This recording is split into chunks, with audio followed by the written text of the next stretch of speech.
Kenneth Marcus from the Brandeis Center, thank you so much for taking the time to join us. We really appreciate it.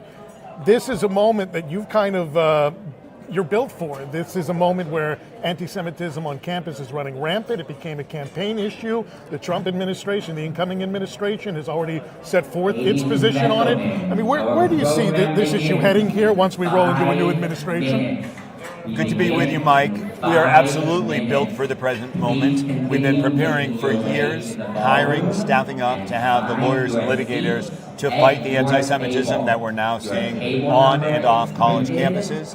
Having a new administration coming in means that we have substantially more potential leverage. We're pleased now by the potential for a new administration coming in under a president who has spoken more frequently, more emphatically, more boldly about campus anti-Semitism than any presidential candidate ever has, and that makes us optimistic about what's to come. But there's kind of a paradox here, and I know when you were at the Department of Education under the Civil Rights Division, you kind of built in some mechanisms that have kind of stood the test of time so far in terms of civil rights rolling into anti-Semitism. But at the same time, the incoming Trump administration has talked about possibly dismantling or minimizing the Department of Education and its power. How do you see that? How can the Trump administration at the same time utilize those civil rights procedures and provisions in place while at the same time kind of taking those powers down? Not to worry, it can all work out. So yes, you're right. It's 20 years ago that under the George W. Bush administration, I developed the doctrinal structures under which Jewish student civil rights are protected by the Education and Justice Department. And that has withstood the test of time now for 20 years over different administrations in different parties. It's not going anywhere. Assuming that President Trump is able, with the support of Congress, to dismantle the Department of Education, that doesn't mean that this work will cease, although it does mean that it will be taken under a different address. We don't know the details yet. That hasn't been developed. Under some plans, the Office for Civil Rights functions would be continued by the Department of Justice or some other agency. It is entirely possible that this will be a strong benefit, a strong plus, and here's how it would work. There may be fewer administrative cases of a lesser degree of significance that are pursued, but that those that are pursued are done with much greater vigor. Department of Justice cases and investigations have a power to bring in far more resources and greater accountability.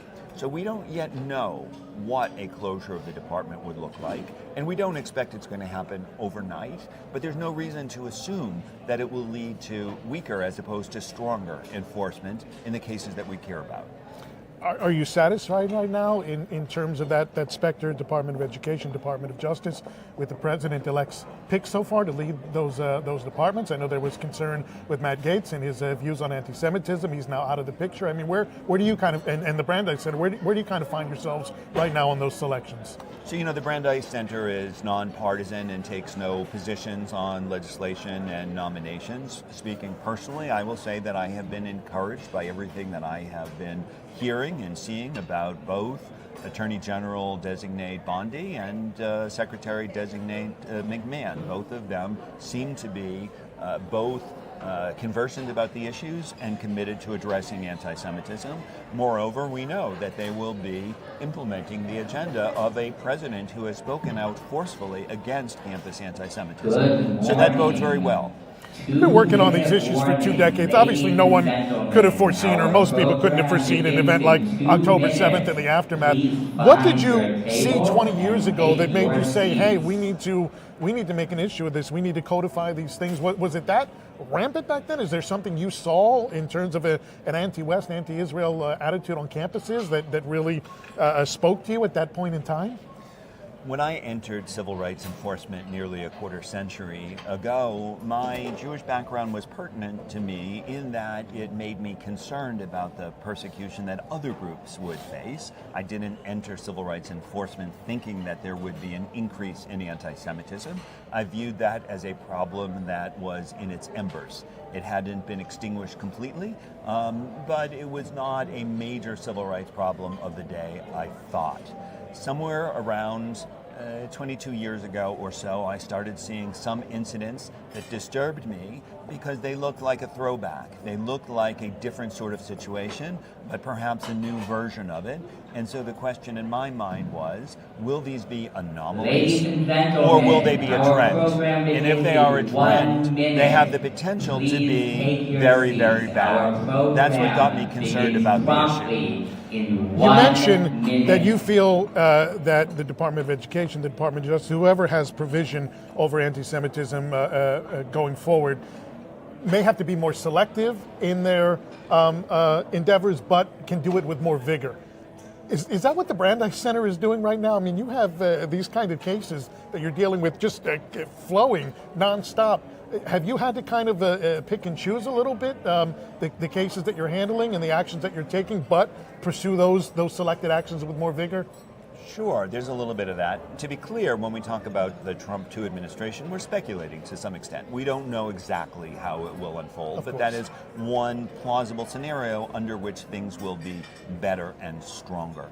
With the Brandeis Center, we continue to be very broad in the sense that when students come to us and they are hurting and they can describe a situation which we believe gives rise to a legal cause of action, we will work with them, we will support them. But we are also building up our litigation muscle so that we have the ability not just to bring administrative actions before OCR, of which we have many pending around the country, but also a greater number of lawsuits in the state and federal courts, of which we now have about a half a dozen or so. So yes, we are also adjusting to the present moment so that we can both blanket the administrative agencies with the administrative cases, but also on a selective basis bring the bigger, large-scale lawsuits. Kenneth Marcus from the Brandeis Center. Very interesting and relevant times for you and the work you do. Thank you so much for taking the time to join us. Thank you. A pleasure and an honor. Talk to you again soon.